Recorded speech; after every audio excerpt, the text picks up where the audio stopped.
Bonjour, on se retrouve aujourd'hui pour le système nerveux végétatif. Donc, à chaque fois qu'on a traité un cours du système nerveux, cette organisation générale revient, à savoir que ce système est composé d'un système nerveux central, composé de l'encéphale et de la moelle épinière, et d'un système nerveux périphérique. Pour le système nerveux central, sachez que l'encéphale est constitué du prosencéphale. Le prosencéphale à son tour constitué du diencéphale et du télencéphale. Donc, le diencéphale et le télencéphale vont former le diencéphale, plutôt le prosencéphale. Et ce prosencéphale, il serait assis sur une tige, ce qu'on appelle la tige de l'encéphale. Cette tige de l'encéphale est formée par le tronc cérébral. Le tronc cérébral est composé du mésencéphale, de la protubérance et du bulbe rachidien. Donc, le bulbe rachidien, protubérance et mésencéphale vont nous former le tronc cérébral. Ce tronc cérébral, ou cette tige de l'encéphale, elle va faire communiquer la moelle épinière avec le prosencéphale, mais aussi va faire communiquer la moelle épinière avec le cervelet. Donc, l'encéphale, dans son ensemble, va être formé du tronc cérébral, du cervelet et du prosencéphale. C'est ça l'encéphale. L'encéphale va communiquer donc avec la moelle épinière. L'ensemble de moelle épinière et encéphale vont nous constituer le système nerveux central. Et on a aussi le système nerveux périphérique qui est constitué au fait d'un ensemble de voies nerveuses qui peuvent être afférentes, ça veut dire elles transmettent l'information de la périphérie jusqu'au niveau du centre, ou au contraire, donc donner l'ordre aux organes périphériques à travers les voies nerveuses efférentes qui vont sortir du centre, donc, et ils vont former le système nerveux périphérique. Ces voies efférentes, plus exactement, ils vont former deux systèmes essentiels qu'on appelle le système nerveux somatique, autrement dit le système nerveux volontaire et aussi le système nerveux autonome. Donc, là, on va s'intéresser aujourd'hui à cette partie du système nerveux périphérique et de ses voies efférentes, qui sont donc le système nerveux autonome. Lui, à son tour, il serait divisé en système sympathique et système parasympathique. Donc, ce système nerveux autonome, donc il est appelé végétatif. Il fait partie donc du système nerveux périphérique et il va réguler tout ce qui est fonction automatique, qui échappe donc à la volonté, comme la respiration, donc la circulation, la digestion, les fonctions endocriniennes, les fonctions métaboliques et aussi les fonctions de reproduction. Donc, c'est pour ça qu'on va l'appeler, toutes ces fonctions vont échapper donc au contrôle volontaire, faisant donc l'appellation de ce système, donc système nerveux végétatif, autonome ou involontaire, qui va s'opposer donc au système nerveux somatique, qui est le système de la volonté, qui innerve le muscle strié squelettique. Donc, ce système nerveux autonome, donc forcément, il va donc innerver tout ce qui est muscle lisse, tout ce qui est cœur et glande. Bon, pour l'organisation de ce système nerveux végétatif, donc il faut aussi toujours garder l'arc réflexe qu'on a déjà vu. Donc, on a un stimulus qui peut être chimique, physique ou mécanique. Il va agir au niveau des récepteurs dans la périphérie ou au niveau des récepteurs des organes internes, donc ce qu'on appelle les récepteurs nocicepteurs, c'est-à-dire ils se retrouvent dans les organes internes. Donc, il y aurait une transmission d'une information, de cette information qui est essentiellement la sensibilité. Donc, il y aurait une transformation, la transmission de ces afflux nerveux sensitifs jusqu'au niveau du centre. Le centre va les intégrer. Donc, le centre nerveux, c'est le centre de l'intégration. On aurait donc l'ordre, il va être donné aux effecteurs par ces voies efférentes. Pour qu'il y ait une réaction donnée, par exemple au niveau du muscle lisse, il y aurait une contraction de ce muscle. Au niveau du corps, soit une accélération, soit au contraire on va freiner donc l'activité cardiaque. Et au niveau des glandes, il y aurait donc essentiellement la sécrétion donc d'hormones. Donc, pour ce système nerveux végétatif, il serait composé de deux parties distinctes. Ces deux parties seront distinctes du point de vue anatomique, mais aussi du point de vue fonctionnel. Elles vont être antagonistes. Ce qu'on appelle antagonistes, ça veut dire l'effet contraire, parce que ces deux systèmes quel que soit le sympathique ou le parasympathique formant le système nerveux végétatif, ils vont innerver, par exemple, un même organe est innervé et par le système sympathique et par le système parasympathique, sauf que ces deux systèmes ont des fonctions antagonistes. Si l'un va augmenter l'activité cardiaque, l'autre, il a tendance à la faire baisser. Si l'un va dilater les branches, l'autre va les contracter. Donc, ils ont des effets contraires, antagonistes. Le système sympathique est plutôt mobilisé dans les situations extrêmes, comme par exemple dans la peur, l'exercice intense, dans la colère. Donc, on a tendance à solliciter ce système nerveux sympathique. Alors que pour le parasympathique, en général, c'est dans tout ce qui est donc tâches du quotidien. Donc, il va favoriser la détente et l'économie d'énergie. Et donc, il y aura un certain équilibre qui va être créé entre ces deux systèmes pour créer donc une certaine autonomie de l'organisme. Donc, on va commencer à étudier donc, le système nerveux végétatif, à étudier ces deux parties sympathiques et parasympathiques. Il faut savoir que la première différence anatomique qui va se faire entre ces deux systèmes est les centres. Donc, on a donc l'arc réflexe qu'on a vu tout à l'heure. Donc, on a le stimulus, le récepteur, les voies afférentes et on a le centre nerveux. Pour ce système nerveux végétatif, alors, le centre nerveux, il est constitué de quoi? Il est situé à quel niveau? Donc, pour le sympathique, le centre, il sera thoraco-lombaire, ça veut dire au niveau de la moelle épinière, dorsale et lombaire. Ça ne va pas aller au niveau haut, ça veut dire au niveau de l'encéphale. Ça va se faire au niveau de la moelle épinière et plus exactement au niveau thoraco-lombaire. Parce qu'il faut savoir que la moelle épinière, elle est divisée en 4 parties, une partie cervicale, une partie thoracique, une partie lombaire et la dernière partie sacrée. Donc, pour la partie thoraco-lombaire ou dorso-lombaire, donc c'est ça le centre, ça va constituer le centre pour le système nerveux sympathique. Et pour le système nerveux parasympathique, ben, ça sera crânio-sacré, ça veut dire ça va prendre tout l'encéphale et plutôt une partie de l'encéphale qui est comment dirais-je, qui est le tronc cérébral plus exactement. Donc le centre crânien, ça sera le tronc cérébral, mésencéphale, le protubérance et bulbe rachidien, et la dernière partie de la moelle épinière, qui est la moelle sacrée. Donc c'est ça les centres. Donc les centres du système nerveux végétatif, ça va s'étaler du tronc cérébral jusqu'au niveau de la moelle sacrée. Donc la partie crânio sacrée est dédiée pour le parasympathique et la partie thoraco-lombaire, elle va être dédiée pour le sympathique. Donc, les neurones, la deuxième particularité anatomique qui va se faire, la deuxième particularité anatomique qui va se faire pour ce système nerveux sympathique et parasympathique, ça sera les voies efférentes.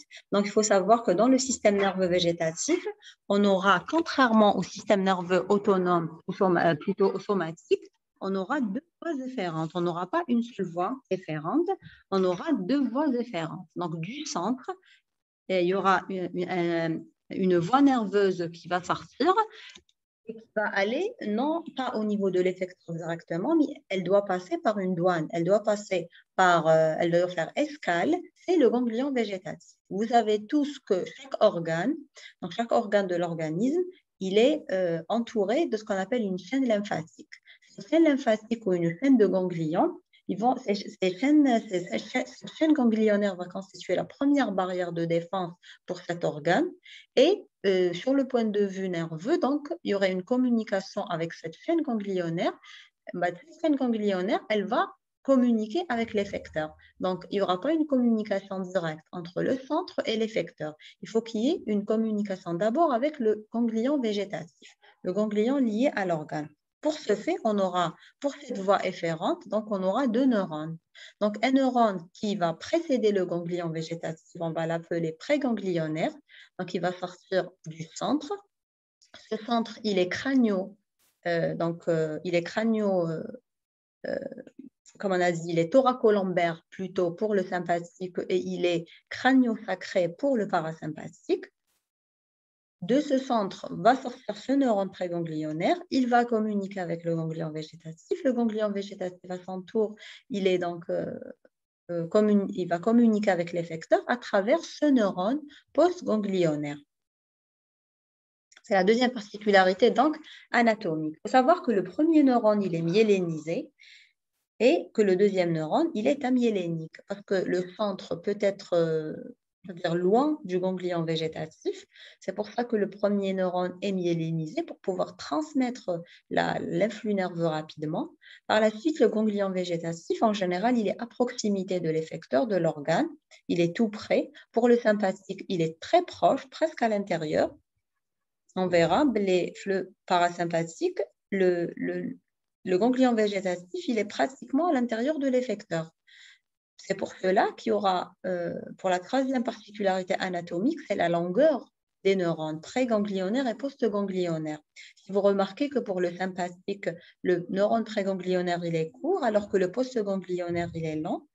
Le contraire se fait pour le parasympathique. Le parasympathique, le neurone préganglionnaire, il est lent et le postganglionnaire, il est donc très court, presque à l'intérieur de l'effecteur, le ganglion végétatif.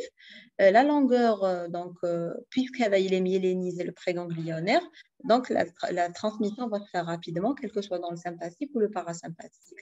Et pour le neurone postganglionnaire, en général, donc on a le ganglion végétatif, il est tout près de l'effecteur. Beaucoup plus pour le parasympathique. Donc, si on a à étudier donc, les neurones, si on a à étudier cette voie efférente, donc la question qui va se poser, donc à travers ces synapses, vous remarquez qu'il y aura création de deux synapses. Donc, une synapse qui va se faire entre le neurone préganglionnaire et le ganglion végétatif, et une synapse va se créer entre le ganglion postganglionnaire et l'effecteur. Donc, la question qui va se poser, donc, quel est le médiateur chimique qui va être sécrété et par la voie du neurone préganglionnaire et par la voie du neurone postganglionnaire. La deuxième question qui va se poser, c'est les récepteurs qui vont se retrouver au niveau de ces effecteurs et au niveau de ces ganglions végétatifs. Donc, on va étudier dans un premier temps les médiateurs chimiques. En étudiant les médiateurs chimiques, donc on aura dans le système nerveux végétatif, on aura deux types de neurotransmetteurs. On aura affaire à l'acétylcholine et à la noradrénaline. Donc, pour l'acétylcholine, donc il n'y a pas de suspense. Donc, il faut savoir que pour les neurones préganglionnaires, il y aura toujours l'acétylcholine qui va cheminer dans ces neurones préganglionnaires. Le neurone préganglionnaire va fabriquer que de l'acétylcholine. Donc, dans les synapses qui vont se faire entre le neurone préganglionnaire et le ganglion végétatif, on va toujours trouver de l'acétylcholine. Alors que pour la noradrénaline, le parasympathique aussi, il n'y a pas de suspense. Donc, le parasympathique, le neurone postganglionnaire aussi va toujours sécréter de l'acétylcholine. Donc, le parasympathique, il n'y aura que de l'acétylcholine, que ce soit dans la première synapse ou là dans la deuxième synapse. Dans le sympathique, la particularité va se faire ici, parce que les neurones postganglionnaires du sympathique vont fabriquer de la noradrénaline, qui va donc aller jusqu'aux effecteurs donc, du sympathique. Donc, c'est le même effecteur qui aura donc les récepteurs et pour la noradrénaline et pour l'acétylcholine. S'il est innervé par le parasympathique, ben, il y aura les récepteurs à l'acétylcholine qui vont être activés. S'il serait activé par le sympathique, il y aura les récepteurs à la noradrénaline qui vont être activés. D'accord? Donc, il y a une particularité qui va se faire. Donc, on a les glandes sudoripares. Les glandes sudoripares font partie du système sympathique, mais le neurone postganglionnaire va fabriquer de l'acétylcholine. Donc, c'est l'exception de la règle pour le sympathique. Le sympathique, en général, on a la noradrénaline dans le neurone postganglionnaire. Là, il y aurait la sécrétion de l'acétylcholine. Comment on pourra faire la différence entre ce cas de figure et entre le parasympathique? Tout simplement, c'est la longueur des fibres. Dans l'exemple des glandes sudoripares, vous remarquez que c'est comme pour le sympathique, le neurone préganglionnaire est court alors que le postganglionnaire est long, alors que pour le parasympathique, donc c'est le préganglionnaire qui est plus long que le postganglionnaire. Il y a un troisième cas de figure là, toujours dans le sympathique. Il faut savoir que la glande médullo-surrénale, donc on a les reins, on a deux glandes au-dessus appelées les surrénales. Donc ces surrénales sont formées de deux parties, la cortico-surrénale et la médullo-surrénale. Donc la cortico-surrénale, c'est la partie externe, la médullo-surrénale, c'est la partie interne. La glande médullo-surrénale est considérée comme un ganglion végétatif sympathique. Pourquoi? Parce qu'elle communique avec le centre donc, thoraco-lombaire. Et en sécrétant donc de l'acétylcholine, il va donner l'ordre à cette glande médulo-surrénale. Mais cette fois-ci, cette glande médulo-surrénale va sécréter des hormones et non pas des neuromédiateurs. Elle va sécréter de l'adrénaline à raison de 95% et la noradrénaline à raison de 5%. Donc, vous remarquez que la noradrénaline était appelée neuromédiateur parce que sécrétée par un neurone. Là, puisqu'ils sont sécrétés par une glande, donc déversés dans le sang, pour agir à distance, donc au niveau de l'effecteur, on va les appeler hormones. Donc, au niveau de l'effecteur, au niveau de la circulation sanguine, cette adrénaline va être transformée en noradrénaline pour pouvoir agir au niveau de l'effecteur. Donc, pour le sympathique, donc, on a ces trois cas de figure. Le parasympathique, donc il n'y a pas de suspense, il y a toujours de l'acétylcholine qui va gagner. Et le système nerveux somatique, il a été inclus à titre de comparaison. Vous voyez que le centre pour le système somatique, c'est tout le système nerveux central, encéphale et moelle épinière. Par la suite, la voie efférente, elle serait constituée d'un seul neurone. Donc, le centre va communiquer directement avec le muscle strié et toujours en sécrétant de l'acétylcholine. Voilà, donc vous voyez que les mêmes organes sont innervés par les deux systèmes. L'œil est innervé par le sympathique et par le parasympathique, la peau, les glandes salivaires, le poumon, le cœur, les organes digestifs, donc comme l'estomac, pancréas, foie, vésicule biliaire, donc les glandes surrénales et les glandes, et plutôt les organes donc urogénitales comme la vessie, donc les organes génitaux. Maintenant, on arrive aux récepteurs. Donc, cette acétylcholine, cette noradrénaline, il faut qu'elle se dépose sur des récepteurs. Donc, les récepteurs qui vont déjà les voies qui vont sécréter de l'acétylcholine, on va les appeler les voies cholinergiques. Les voies ou les neurones qui vont sécréter de la noradrénaline, on va les appeler les voies cholinergiques. La même chose va se faire pour les récepteurs. Donc, les récepteurs qui vont recevoir de l'acétylcholine, on va les appeler récepteurs cholinergiques, alors que les récepteurs qui vont recevoir de la noradrénaline, on va les appeler récepteurs adrénergiques. Donc, les récepteurs cholinergiques, ils sont de deux types. On avait cité la dernière fois, on a les récepteurs nicotiniques et on a les récepteurs muscariniques.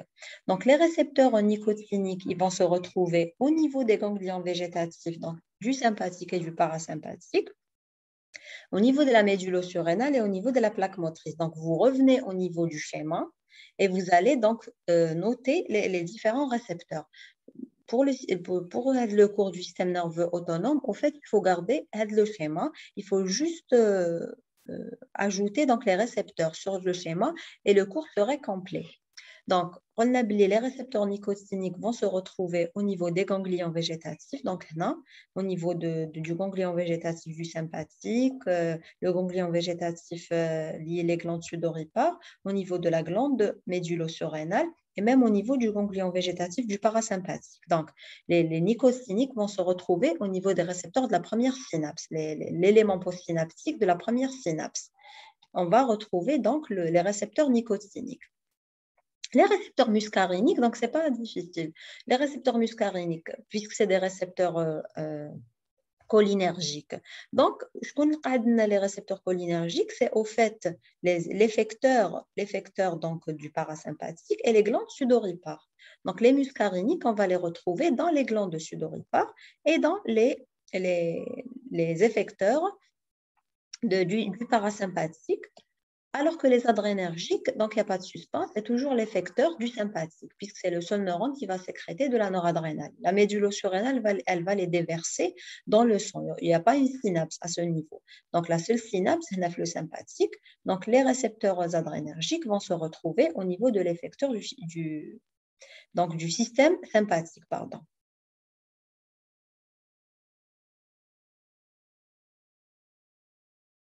Voilà, muscariniques sont retrouvés les effecteurs du parasympathique, les glandes sudoripares. Il faut savoir que l'antagoniste des récepteurs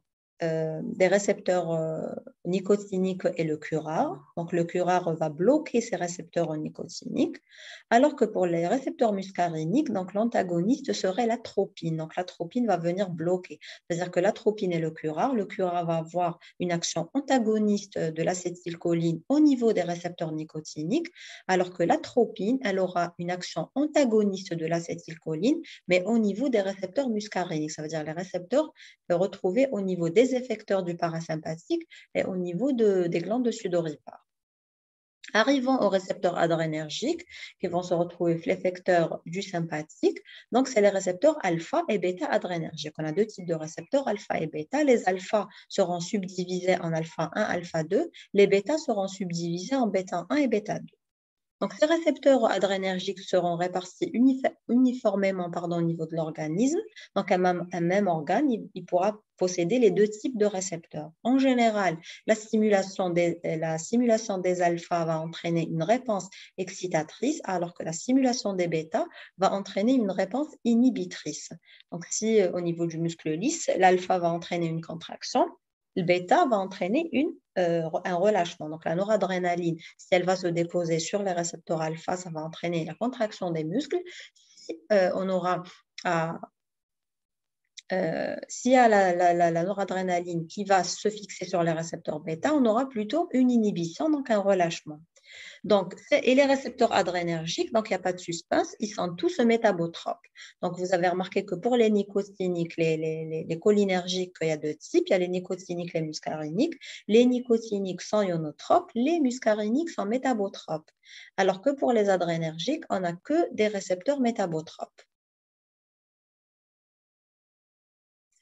Voilà donc une distinction entre les deux systèmes nerveux sympathiques et parasympathiques. Donc, sur le point de vue anatomique, déjà l'origine des neurones préganglionnaires va différer, c'est-à-dire les centres vont différer. On aura la moelle épinière thoracique et lombaire pour le sympathique et le tronc cérébral et moelle épinière sacrée pour le parasympathique. Il y a aussi la longueur et le type des fibres qui va différer. Donc, les fibres préganglionnaires dans le sympathique, ils seraient cholinergiques courtes. Pour les postganglionnaires, ils seraient adrénergiques et longues. Pour le parasympathique, ce sera toujours des fibres cholinergiques, mais elles seraient longues pour les préganglionnaires et courtes pour les postganglionnaires. Les organes effecteurs innervés seraient les mêmes, donc c'est les mêmes muscles, c'est les mêmes organes qui sont innervés par les deux systèmes. Pour les types de récepteurs, donc on va retrouver les nicotiniques pour les neurotransmetteurs préganglionnaires et on trouve les alpha et les bêta pour les neurotransmetteurs postganglionnaires. Pour le système parasympathique, on va trouver les nicotiniques pour les neurotransmetteurs préganglionnaires et les muscariniques pour les postganglionnaires. Pour la dominance, donc on avait dit qu'il y a un certain équilibre entre ces deux systèmes, mais au repos et au calme, en favorisant les activités courantes comme la digestion, il y aurait le parasympathique qui prend le dessus, alors qu'en cas d'urgence, comme la fuite, comme le combat ou la préparation de l'organisme à une activité physique intense, il y aura le système sympathique qui va prendre le dessus. Une petite aussi comparaison entre le système nerveux autonome et somatique. Donc, déjà, il y a le nombre de neurones efférentes. Donc, les neurones pré- et postganglionnaires, donc on aura deux neurones, alors qu'il y a un seul motoneurone, on l'appelle motoneurone dans le cas du système nerveux somatique, qui va faire communiquer le centre directement avec le muscle strié. Pour les organes innervés, donc on aura muscle cardiaque, lisse et glandes endocrines et exocrines pour le système nerveux autonome et seulement le muscle squelettique pour le somatique. Et donc, on aura une double innervation pour le système nerveux autonome, donc sympathique et parasympathique qui ont des effets antagonistes, alors que pour le système nerveux somatique, c'est uniquement la fonction motrice. Si on a à stimuler un muscle squelettique, c'est pour qu'il se contracte. Voilà, c'est la fonction motrice. Les neurotransmetteurs retrouvés, donc on aurait l'acétylcholine toujours pour le parasympathique, on aurait l'acétylcholine et la noradrénaline pour le sympathique et toujours l'acétylcholine pour le système nerveux somatique. Les effets sur les organes, donc le système nerveux sympathique, il pourrait y avoir et la stimulation et l'inhibition. Par contre, le somatique, il y a uniquement la stimulation. Un muscle strié doit être toujours, s'il est innervé, il va se contracter. Le mode de contrôle, le premier est involontaire, donc végétatif, et l'autre, il est volontaire, somatique. Donc voilà. Un petit mot avant de finir sur les agents pharmacologiques qui vont agir soit comme l'acétylcholine, soit comme l'adrénaline. Ce qui va agir comme l'acétylcholine, on va l'appeler parasympathomimétique. Donc, les médicaments agissant comme l'acétylcholine, on va les appeler les parasympathomimétiques. Et donc, forcément, ils vont agir au niveau des organes effecteurs et plus précisément sur les récepteurs de type muscarinique. Alors que les agents pharmacologiques qui vont agir comme la noradrénaline, ils seraient appelés les agents sympathomimétiques. Donc, les substances activant les récepteurs, ils vont avoir donc les mêmes actions que soit comme l'acétylcholine, soit comme la noradrénaline. On va les appeler agonistes. Ils vont reproduire les mêmes effets que l'acétylcholine ou la noradrénaline, alors que ceux qui bloquent ces récepteurs, on va les appeler antagonistes. Ça veut dire qu'ils vont avoir l'effet contraire de l'acétylcholine et de la noradrénaline. On prendra l'exemple, là par exemple, la noradrénaline, son agoniste serait le phentolamine. Sur les récepteurs alpha-1, sur les récepteurs alpha-2, elle aurait comme agoniste la clonidine, alors que comme antagoniste, elle aurait la phentolamine. Retenez essentiellement le salbutamol. Donc, par exemple, sur les récepteurs bêta-2, on a le salbutamol. Auparavant, le salbutamol, on le donnait lors des crises d'asthme chez l'enfant sous forme de sirop. Donc, le salbutamol, il agit en dilatant les branches. En dilatant les branches, mais aussi, il entraîne une accélération de l'activité cardiaque. Cette accélération de l'activité cardiaque a provoqué des tachycardies et elle a provoqué le décès de quelques asthmatiques, enfants asthmatiques. C'est pour ça qu'il a été, maintenant on ne donne plus du salbutamol en sirop, on donne plutôt de la ventoline.